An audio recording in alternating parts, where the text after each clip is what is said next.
It's amazing. Blessings on me, I look like he playing favorites. Yeah, you need to watch what you say about me. Cause my God don't play about me.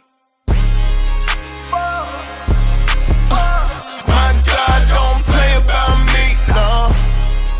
All right, let's start in college football, man. As I can see, you have on your Tennessee. It's Alabama hate week.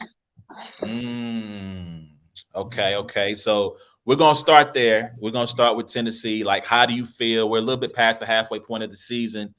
How do you feel about the state of Tennessee football as they go into hate week, third Saturday in October?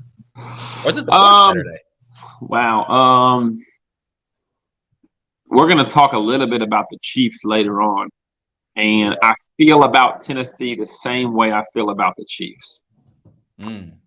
So going into this year, obviously after last year, Hendon Hooker, Heisman quarterback, leads the nation in like offensive efficiency, just high scoring, just crazy, Going into the year, we knew we was going to take a little bit of a step back with Joe Milton just because kind of, lost 2 wide receivers to the first 2 rounds, different things like that. But offensively, it's just not been there all year yet. It's really just not been there all year. It's kind of been frustrating to watch to the point where I would not be surprised if the first half is rough in the Alabama game. If a quarterback change is made in the second half of that game. If we go back about 6 years ago, this happened, and Josh Dobbs got his first action of all time, against Alabama at Alabama, I believe, in the second half. But the defense, on the other hand, has been incredibly improved. So, like I said, I feel a lot about them as I do the Chiefs. We got this kid, James Pierce Jr., off the edge. He's a true freshman. I'm like, this guy might end up being a freshman All-American, but yeah, he's just a monster. Kamal Haddon is probably, I think he leads the SEC as a defensive back, 4 picks, pass breakups, different things. Special teams was really clicking. D. Williams, obviously a really talented return guy. So it's one of those things where you're like, man, can we just get a game where the offense clicks, and obviously we need that game to be Alabama. We need that game to be Georgia.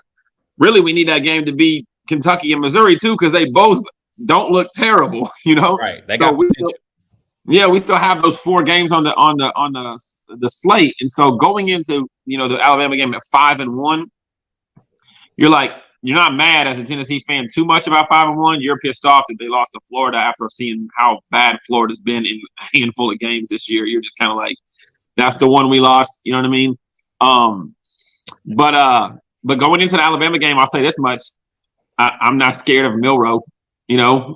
This defense that we got.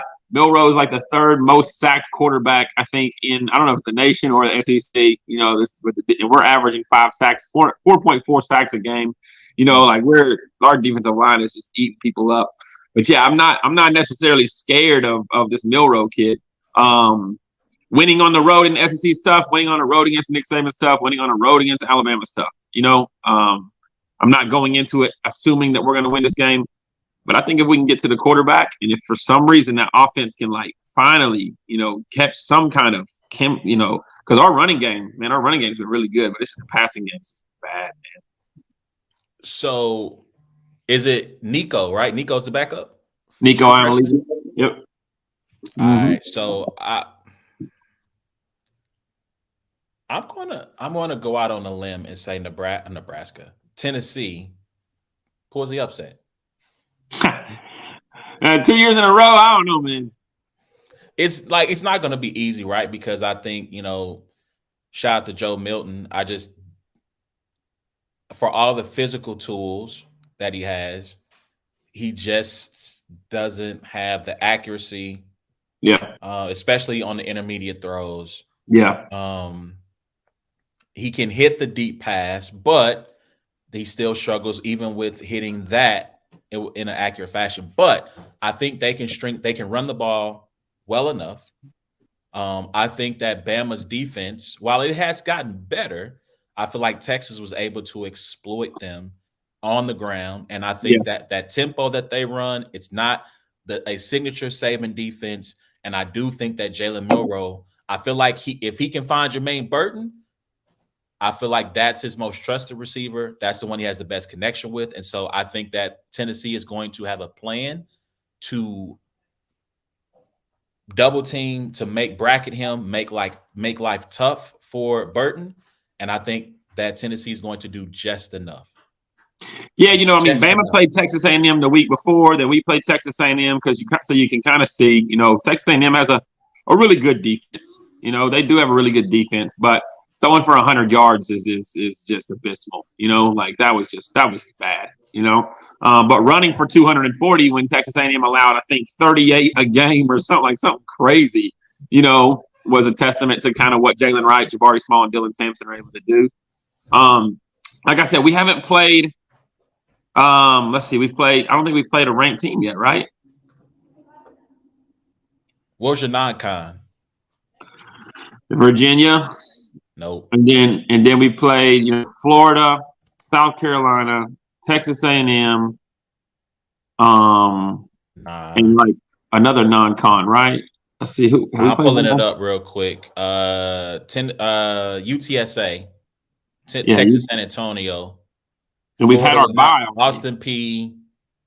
Yeah. No ranked team. So this is the first ranked team you'll face. I think Florida might have been ranked when we played each other. No, I'm looking at it right now. Oh, okay. They were not ranked. You got to remember, Florida, they lost. They lost to Utah, and I think we played them, pretty quickly after that. Yeah, so Florida, let's see. They were not ranked even when they played Utah.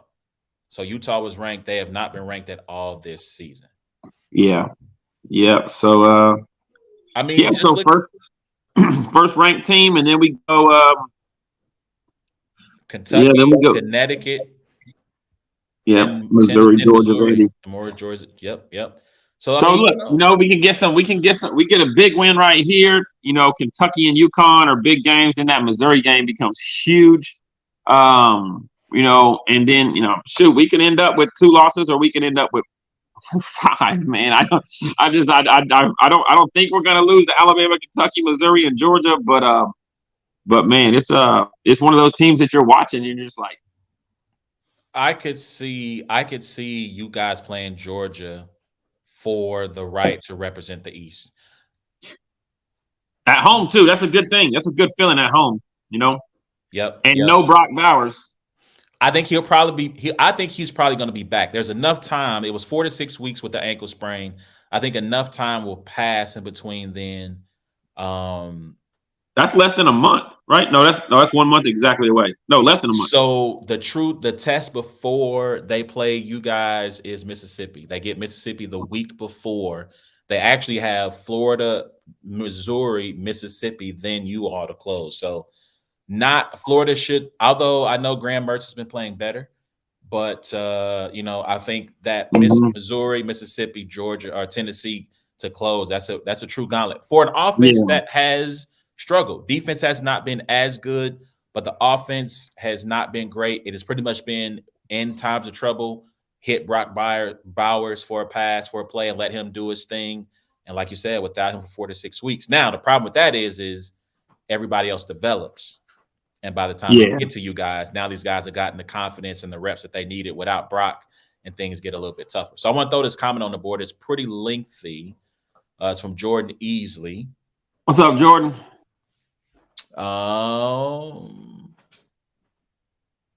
He compliments your God is good. God can take you places, hustling can't hoodie.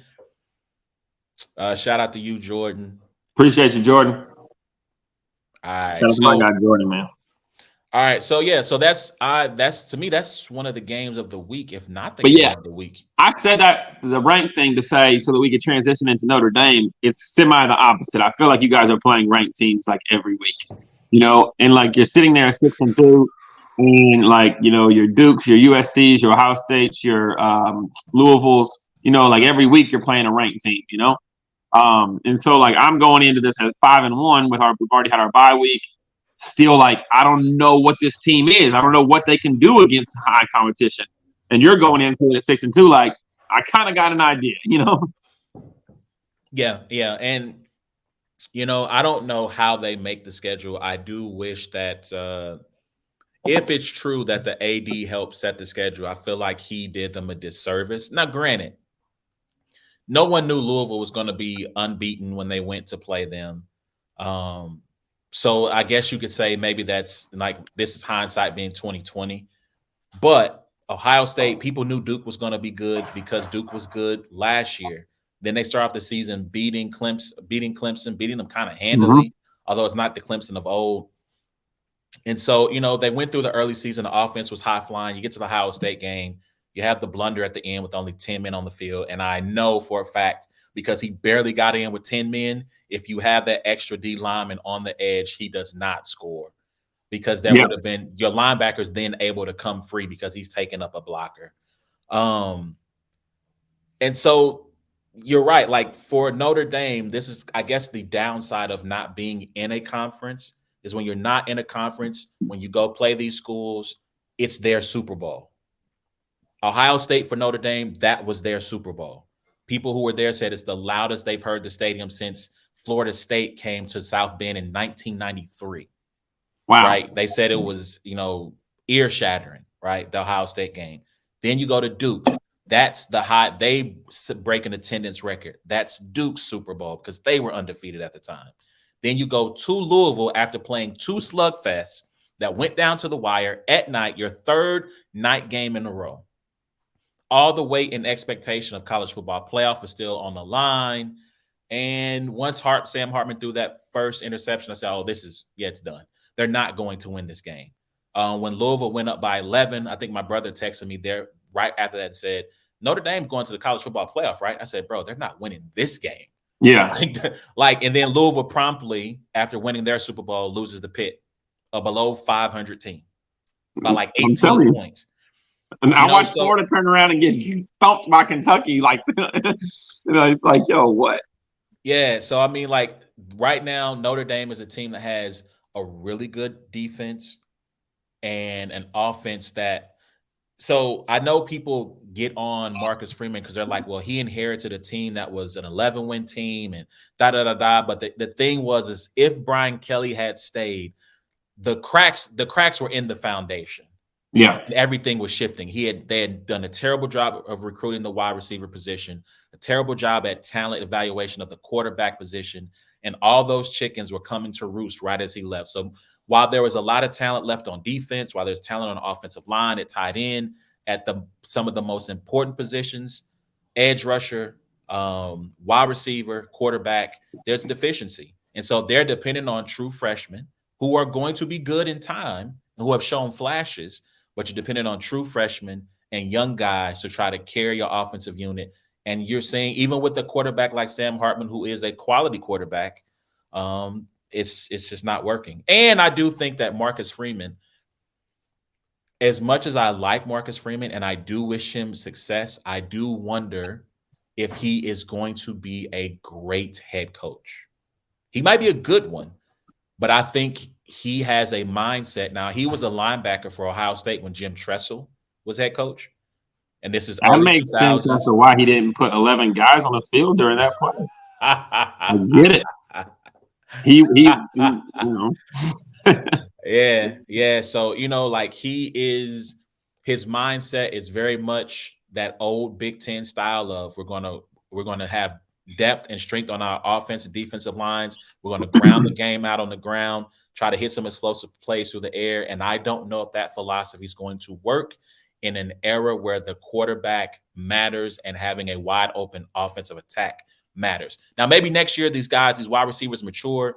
They have another high 4-star, low 5-star guy coming in next year, got a top rated quarterback. Maybe that all changes, right? As guys come in and develop, they hit the portal. They should win. The USC game, we're going to talk a little bit about that in a bit about Caleb Williams. The USC game, probably their best, not offensively, but close to perfect performance. Offense wasn't great. The offense, the positive you can say about the offense is that when they got the turnovers, they scored touchdowns. They got touchdowns on every turnover. Well, not all of them. Not all of them. Yeah, I mean, they were up, what, 24-6 or something at halftime, or 21-6? It was 24-6 at half. Yeah. They had picked them up. They had picked off Caleb Three Williams times in the first half. 3 times in the first half, and they turned each of those into touchdowns. Yep. Right. So that having that cushion going into it, and then they get the punt return for a touchdown when USC was trying to make it a game, and it was pretty much over at that point. It was done. The most frustrating thing about Notre Dame has got to be for you is just that when you look at what's left, outside of at Clemson, you take that Louisville loss away, and you guys are a one-loss team in the college ball playoffs. I mean, unless you just mess something up. I mean, Pitt, Wake Forest, and Stanford, like those are games that are, and then even Clemson is not the Clemson of old, but you are on the road against them. But it's just like, man, like the schedule is really the opposite of Tennessee's. Tennessee's looking down at Alabama, Georgia, Missouri. Crazy for some reason, but it's like, and you guys are really just kind of in cruise control, like win out and hope something happens. Yep. I mean, hopefully they can get to at least a New Year's Six bowl. I would like to see Tennessee and Notre Dame. Hey, listen, bro, if that were to happen, we're going to that game. Yeah, we got to. We're going to that game. I'll schedule a battle on that weekend, whatever city it is. We'll just get but I mean, hopefully they can get to a New Year's Six game, end up with 2 wins, and Marcus Freeman can have a really good springboard into 2025. We'll see what happens from there, man. But that's kind of Notre Dame's year. Like you said, they went through this gauntlet of 4. I would not wish 4 night games in a row on anybody. Like, that's crazy. Yeah, that is wild. But hopefully they shouldn't have any more. Clemson might be a night game. It depends on where they are. I think they have 2 losses. Duke and Florida State, which they probably should have won that game. Yeah, they have 4-2. Yeah. So if they're 2-loss teams by the time they meet up in early November, that'll probably be their last night game of the year. So we'll see what happens with them. But let's look across the larger landscape of stories from college football last week. Let's start with last Friday. So I don't know if you stayed. I know you were in Utah, right? You were in Utah on Friday. I watched it. Yeah, I did. So I had the game on Colorado playing Stanford. Halftime is 29-0, and I'm like, it's like 11 o'clock, and I'm like, I'll wake up tomorrow. I'm good. Yeah, I'm good. So I go to sleep. I wake up about 1 a.m, hit the bathroom, and my phone is going bzz, bzz, bzz, bzz, bzz. And I'm like, yo, who in the group chat is up at 1 a.m? And what are y'all talking about? Yeah. What is so interesting, right? All of a sudden I look, and it's like, yo, I can't believe this. Like, man, Travis is getting cooked. Like, and I'm like, wait, the game's still on? Yeah. So I cut it on right in time to see Shedeur throw the interception. And I'm like, it's in double overtime? Mm-hmm. And I just cannot. I get it that granted, that Deion is building right. He switched out the whole team. I just never thought that team was defensively was that inept that they would blow a 29-point lead. I still haven't gone back to watch. Against Stanford, too. 1-4. Let's keep it a buck, like who they were playing against. Like, we're not talking about anybody that was like, the kid really caught 13 catches for 300 yards and 3 touchdowns on him. And here's the crazy thing. You go look at his stats. He basically put up his season worth of stats in the second half. Yeah. He had like 15 catches for like 250-something yards, 230-something yards. Going into the game. Entire season, going into that game. And was still sitting at that number at halftime. And That's then hilarious. basically turned into Calvin Johnson on Travis Hunter. And I mean, like, I understand this takes a lot of shine off of Deion and everything that all the hype, right? And here's the thing. After they went 3-0, I knew they would lose to Oregon. I knew they would lose to USC. But I thought they could get to 7 wins. I don't know if they even get the 6. I'm not sure they get bowl eligible now because the second half of their schedule is not easy. I mean, they still got to play UCLA, which even though they're not ranked, UCLA is a tough out. I think UCLA just suffered their second loss of the weekend. They got to play Oregon State. Oregon State is a tough out. They still got to play Arizona. Arizona, who had USC on the ropes, is not going to be an easy out. Washington State is in Utah. Like, bro, like maybe Arizona, they'll be favored. All the rest of these games, the last 4, of those 5, they're going to be underdogs. Yeah. And I don't know if they get the 6 wins. And so I don't know what that And they only means. have 2 home games of the last 5 too. So, they're at UCLA, they're at Washington State, they're at Utah. And so one of their home games is Oregon State, who's number 12 in the country right now, so it's kind of like. Yeah, and I don't know what that, obviously winning is what is granted, being Deion Sanders is going to do a lot for recruiting, but being Deion Sanders and winning is going to mean a lot more in recruiting. And so my thing was definitely like with the 29-point loss, we're already, with the 3 wins and the recruiting and everything, we're already on this hype train of that Deion Sanders in a few years could take over Clemson or Alabama or what. At the end of the day, he still got to show that he can coach. And he starts to show that he can put coordinators together that can coach. You know what I mean? And it's like losing 29-0 right there. Travis Hunter playing so many. I mean, the kid just got, ribs cracked, came back and throwing him right back into those particular situations.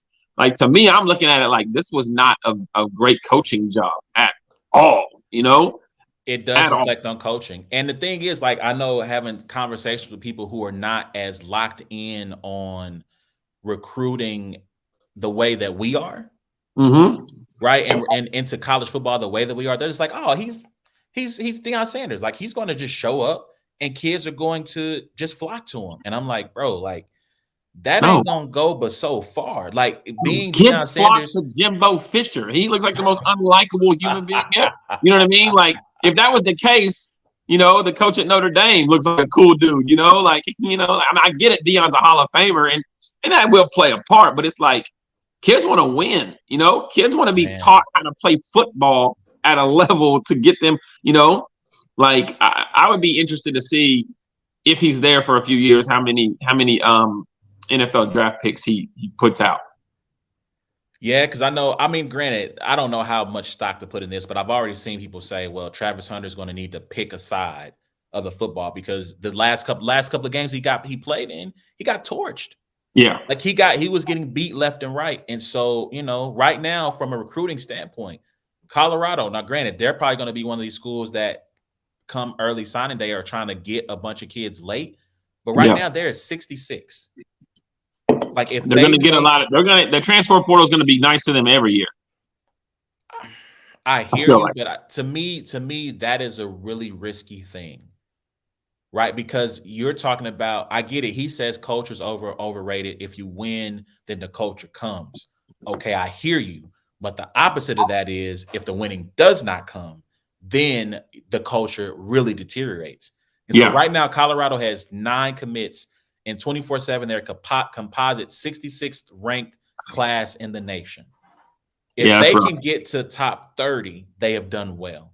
Oh, yeah, I get it. He's in the mix for a bunch of kids, but I'm like, that transfer portal is not going to be your friend every year because you're going against all the top schools, the Georgias, the Ohio States, the Floridas, the Bamas, who have already recruited well, and now they're just trying to supplement what they already got, man. And I wish him luck. I wish him well. Like, I do want him to be successful.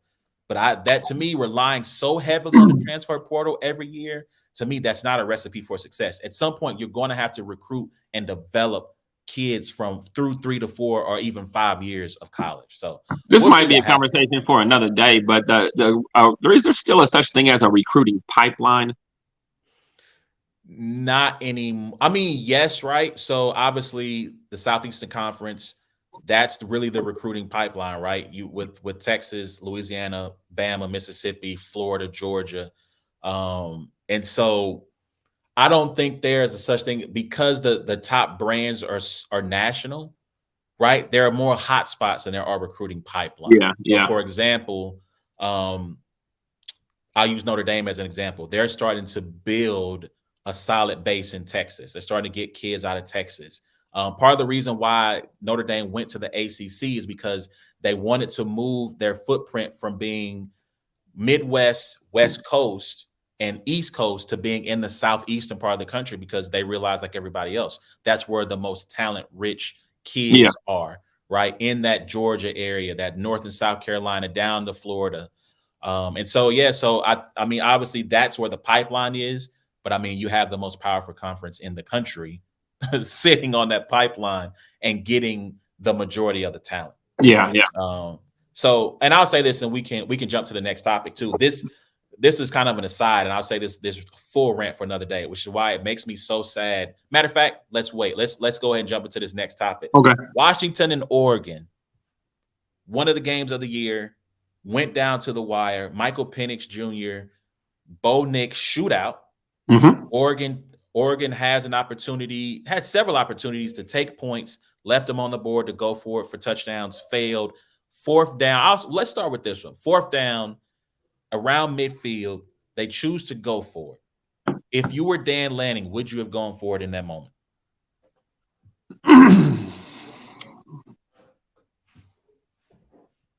Yeah, I think I'm staying aggressive. It's a shootout. That's the way I feel, Now, maybe I'm not too privy on the punter's skills of putting you inside the 5-yard line. If I feel like I got one of those guys, yeah, I might go ahead and punt it. You know what I mean?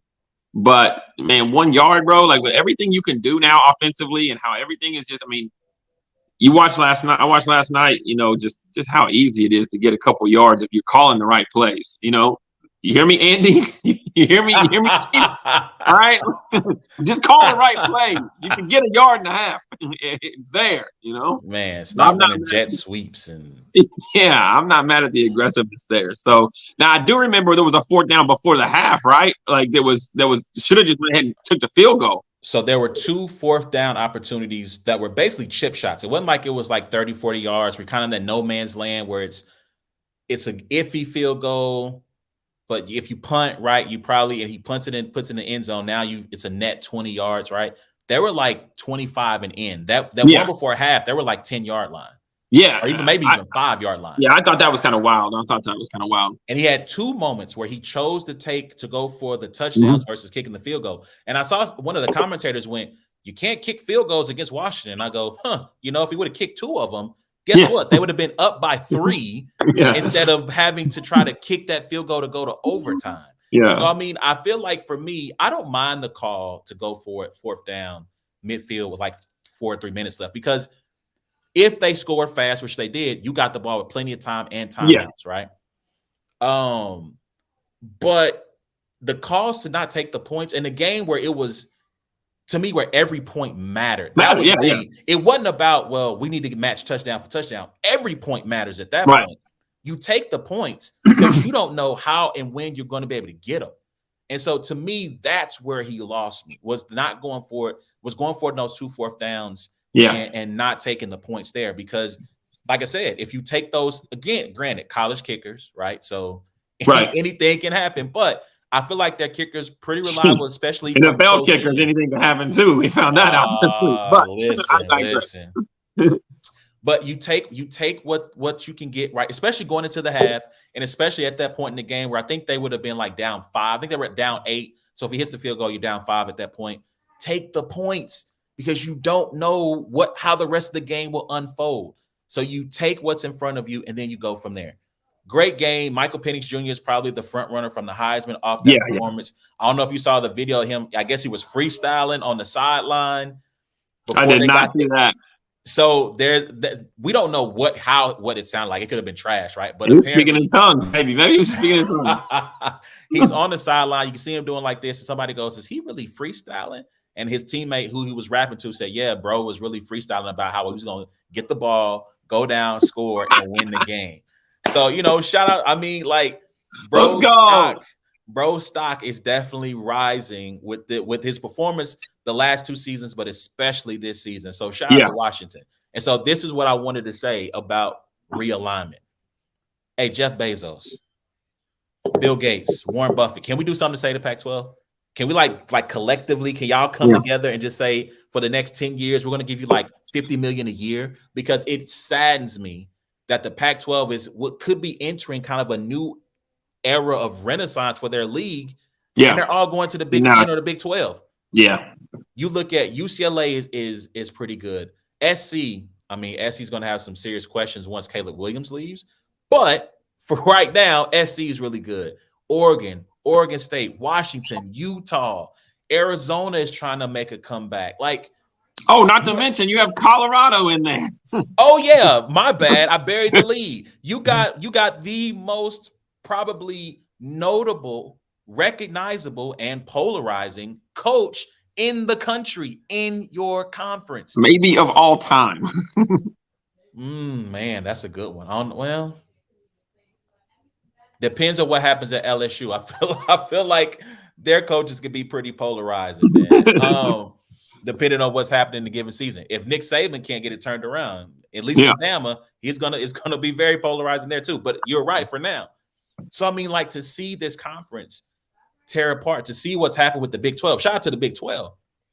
But them losing Texas and Oklahoma, man, like when I have family that lives in Austin or in suburbs of Austin. And so I've driven to the area. And when you drive from Kansas City to the Austin area, you're going through Norman, Stillwater, Waco. Obviously, Texas is in Austin. I feel like there's another school. Texas Tech is like 2 hours south, right? So you're driving like 5 of 6 of those Big 12 schools are within like 3 to 4 hours drive of each other. Yeah. And now you're going to have, they're going to play in West Virginia and BYU. And it's just like, man, like y'all not thinking of the families. Y'all not thinking of the people who want to support their children and how they're going to be able to support them in person, which is something, to me, the SEC, if the bubble ever bursts on the TV deals for these schools, the SEC is the only one that's poised to not have the bubble burst, because geographically, everything's still here. Everything is still close-knit and tight together. And so while I hope that happens so we can get the Pac-12 back someday, man, I hate to see that happen. We got this note about recruiting. He says he don't think you can judge recruiting till year 3.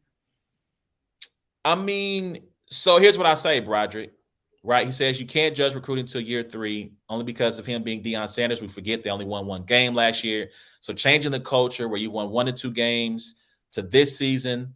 And this is true, right? You can't judge him immediately. However, recruiting is a 24/7, 365 a day vehicle, sir. Well, I'm going to also say this, is they didn't only win 1 game last year. The Colorado Buffaloes that played last year did. This is a whole new team. This ain't There's that only team. 10 of them. There's only 10 of them from last year on this team. So he flipped. I mean, it was what was that show about when they made your home over? Oh, Extreme Home Makeover. It was Extreme Home Makeover Boulder edition. Yeah. And so now, mind you, that doesn't mean that it's tough to judge, because it poses a difficult, culture as far as, just the chemistry of everybody playing together, coming from all of these different places or whatever. But talent wise, we can't sit here and say it's the same amount of talent that they had last year, that they do this year. But what I can say is that in matchups like that, in that Stanford game before the season, that might have been a game that we said they can get that one. When we're predicting them to win 3 or 4 games. So yeah, cool. They won a couple, that maybe we didn't think they were going to win or whatever. But you got to win that game. Like, that's a game you got to win. That's one of those ones. When you lose to USC, when you lose to who else did they lose to? Just Oregon. I mean, Stanford. Again, USC and Oregon, totally understand. Yeah, we don't like how you lost. Like the first, especially the Oregon game. You don't like how you lost. But that was an L. That Stanford one, that's the one that's going to be hard to swallow, because if you're Deion, here's the thing, Broderick. If you're Deion, if you can make it to even if you're a 6-win team, if you can become bowl eligible in your first year, you have a lot to sell recruits. Yeah, that you are building. Now, granted, 5 wins from 1 is still a major improvement, right? It's still a major improvement. That's still something that you can build on. But to have that ability to have that bowl prep for your younger players, right? To show those extra practices, all of that, and to be able to say to them, look, we won 1 game in year 1. We got 6. There were 1 game last year, a 5-win improvement this year. If we can do that in 1 season, imagine what happens if you show up and you come to our squad. in my opinion, if I'm looking at what Deion's done so far this year, he's won one game that he wasn't supposed to win, and he's lost one game that he was supposed to win. You know, I don't look at Nebraska and Colorado State as games he wasn't supposed to win. You know, Yeah, and I I think the don't look at curiosity. Oregon or USC as games he was supposed to win. So you know that TCU game out the gate, you know, great win on the road too, if I'm not mistaken, in TCU. Dang, that's a great question. Was that Yeah, I at think they TCU? came back home for their second game, if I'm not Yeah, mistaken. I could You're be right. wrong.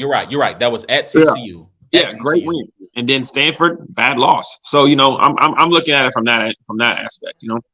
Yep. JC, the next time we have like some serious battle rap topics to get Yeah, into, we got you. All right. So let's last topic we'll hit on college football here. You know, as much of hype and prominence that the Pac-12 or much there in the news cycle and their swan song as a conference, I feel like the ACC is not really being talked about a lot. But a storyline that we're just going to put this out here now. We'll see what happens because they gotta compete and get things done. But Florida State and North Carolina could be for a spot in the playoffs. yeah. Right now, both undefeated. Drake May is a Heisman candidate, a top 3, draft Is pick. At Jordan least Travis? Jordan Travis is not in the Heisman talks, but Jordan Travis is probably going to be like a third round. I would say right now, second, third round pick as it relates toward for the playoffs. So However, the defensive end is probably a top 5 pick, right? Verse. Jared Verse, yes, Yeah, he is seen as someone who's going to be if not top 5, top 10. yeah. For sure. So I mean, that is something again for those of you who really are into college football. Maybe you haven't been paying attention. Although Keon Coleman and that catch got a lot of hype, got a lot of social media clicks. He's going to be San Francisco, Kansas City. One of y'all make it happen. Make it happen. That kid is like I think somebody showed like that clip and they went, "Oh yeah, he's going first round for sure now." But I think big game for Florida State this weekend. They take on Duke. Riley Leonard from Duke, who suffered the high ankle sprain against North Carolina, is going to be back. Mike Elko, the head coach at Duke, can scheme up a defense. Former Notre Dame coordinator, former A&M coordinator, defensive coordinator. He can scheme up a defense, man. And so this is going to be a true test for Florida State. This is another kind of Super Bowl type moment for Duke because Duke still has their hopes of representing the conference in the ACC title game alive as well. Because they're still undefeated in conference. They have not lost a game in conference yet. North Carolina, they still got to face off against Duke. They don't play Florida State this year. No, they don't. That's what I was looking up now. It's like in Florida State's 2 biggest games, really, Miami and Duke, they have both at home. Yep. I don't anticipate Florida giving them too much of trouble, but they do have to go to the Swamp. But I don't think that doesn't change. I mean, that changes maybe a loss. I don't know. I don't know how that changes if you lose to Florida and then you're still in the ACC championship, against North Carolina. But I mean, you have that one loss. I mean, I'll say this: losing to Florida would not be helpful. But if UNC goes undefeated, they got Georgia Tech. Georgia Tech stunned Miami, but Georgia Tech's not a quality program right now. Yeah, the winner of that's still going to get a shot. Yeah, Campbell, Duke. I mean, to me, UNC's schedule is going to has some potential minefields in it because they're all rivalry games, right? You got Duke, then you go to Clemson, then you go to NC State to close. And NC State, while their offense is not great, has a good defense. Their defense can make life difficult for you. So, yeah, man, I don't know. We'll see. We'll see what happens. But that's something to monitor and watch. So we'll track that as we go along. Final note, Broderick, he agrees with what we said. For me, that's the advantage, but disadvantage for him because he's Deion. And listen, please understand that is you're absolutely right because the advantage of being Deion is also it's a con. Yeah. Because when Colorado State's head coach goes, I take my hat off, and people kind of rolled their eyes, there are parents of kids who heard that and went, "Amen." Yeah. So when Dan Lanning's talking about not being Hollywood, which again, Oregon is Hollywood. Very. that is they're appealing. Not You only remember like just 10 years ago when people were like, we don't need all those different uniforms. Amen. You know, like Oregon was the Hollywood of the. I mean, look, they had when Joey. I mean, never forget it, right? Joey Harrington had his picture in Times Square, a huge billboard to promote him for the Heisman Trophy. How many schools have the money to do that? Right? We're talking about a school where Phil Knight is funding it. So don't talk to me about Hollywood, Dan Lanning. I gotta go find a phone charger real quick. My bad. All right. Yep. All right. So let me see. Let me vent while we got time here. Do I have anything else I want to mention from the college football season? I don't think so. There we go.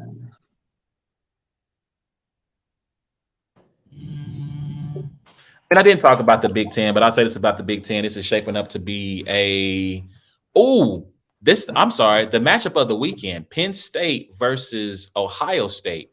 I think in Happy Valley going down this weekend. I know Loso, shout out to Loso, he posted a graphic of James Franklin's record against top 10 teams. It's not good, but this is going to be one of the best chances that Penn State has to knock off Ohio State and make it into the college football playoff. They had an easy game against UMass the week before. Drew Aller is a true sophomore quarterback. No, he's redshirt. I'm sorry, redshirt freshman quarterback who Notre Dame should have recruited because he wanted to come play there, but that's for another day. They have the defense. They have the offense. But can they finally get the big win? That's the one thing that has eluded James Franklin at his time in Penn State is the ability to get a huge victory versus a team like Ohio State. And if they do, they're in the driver's seat to go to the Big Ten title game. After that, they have Indiana, Maryland. They get Michigan at home. So I'm sorry, they're at Ohio State. So they're at the Horseshoe this Saturday at 11 a.m. They win that game. All you got to clear from that point is Michigan at home, and then you got Rutgers is probably going to be bowl eligible. So that's a big game to watch to see if James Franklin can finally get the win that has eluded him for so long. Let me see. You good? Yeah. That was terrible. My bad. All right. I was able to vamp until you came back. Broderick asked the most surprising team in college football. I don't know if I have a great candidate. Missouri. I mean, now had they beat LSU, I would have been with you. But remember, they blew that lead to LSU. That's true. Yeah, I thought they were undefeated for some reason. I mean, but for Mizzou, I'll say this. For them, this is a really good year for them. Yeah. Look at this top 25 real quick. I want to say, I mean, Rutgers having 5 wins to me is impressive because they are perpetually trash. Yeah. Florida State was expected. Washington was expected. Oregon State, maybe? Or Duke. I mean, yeah, Duke being 5-1. I think North Carolina not finding a way to slip on the banana peel because I feel like they always do that. Air Force. Yeah, I was looking at that. Like, Notre Dame doesn't play them, right? They just no, they only play Navy from the service academies. Okay. Most years. They play them every year. Some years they will schedule Army. They have played Air Force in the mid-90s. They had a recurring series against Air Force, but Air Force being 6-0, that's probably the most surprising team. I mean, Iowa being 6-1 with the worst offense in college football history every year is always surprising to me. But Air Force is going to probably win out. What do we do with that? If they win out, they probably are going to be in a New Year's 6 game, right? One group of 5 school gets, if they're, I think, top 12. Okay. One group of 5 school gets an invite. Right now, they are ranked 22nd.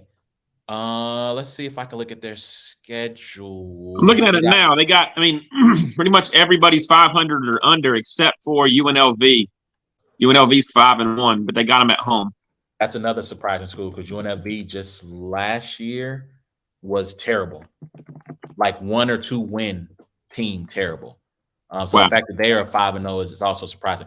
Well, I don't know. I don't know if the College Football Playoff Committee is going to move Air Force high enough in a space where they could get a group of 5 invitation. But to me, they're the team has the best opportunity, unless, like you said, UNLV makes a move. So, But shout out to them, though, man. Service Academy is doing well. Is always something to celebrate. Yeah. Even though these are pretty much grown men playing against kids, but that's another story for another day. All right.